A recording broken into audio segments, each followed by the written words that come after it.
আজকের প্রধান চিন্তা, নম্রতা অভ্যাস করো, অন্যকে পিছনে ফেলিয়া নিজে আগে যাইবে এই চেষ্টা করিও না। দিব্যদূত তুমি অগো, বন্ধু তুমি দিনহীন জনে, রহ তুমি করি মোর হৃদয় অধিকার।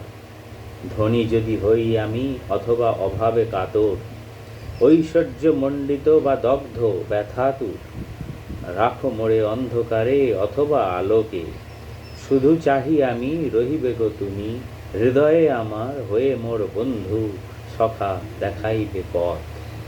উপদেশ, আমাদের ধর্মজীবনকে প্রাণবন্ত করিতে হইবে। আমরা যখন সহজ সরল নম্র হইয়া জীবনযাপন করি, তখন আমাদের শরীর ও মন দুই সুস্থ ও আনন্দে থাকে। এই জীবন পথে যদি আমরা শৃঙ্খলা ও পরিচ্ছন্নতা আনি, তাহাই উৎকৃষ্ট, তাহাই আধ্যাত্মিক পথ।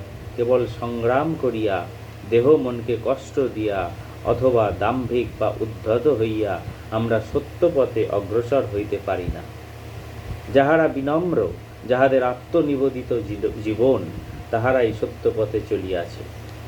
প্রার্থনা, সেই অনন্তের পানে প্রার্থনার সঙ্গে এ হৃদয়কে উত্তোলিত করি। তিনি যেন ইহাকে সকল নির্দয় ভাব ও মাধুর্যহীনতা হইতে মুক্ত করেন। তাহার প্রেমে যেন এ প্রাণকে পরিপূর্ণ করিয়া রাখেন, যেখানে যেন অন্য কিছু সেখানে স্থান না পায়। আমি যেন নম্র ও নিঃস্বার্থ হইয়া তাহার সন্তানদের সেবা করিতে পারি এবং আমার প্রতি পদক্ষেপ যেন তাহারই আলোতে আলোকিত হয়। জয় ঠাকুর, জয় মা, জয় স্বামীজি মহারাজ।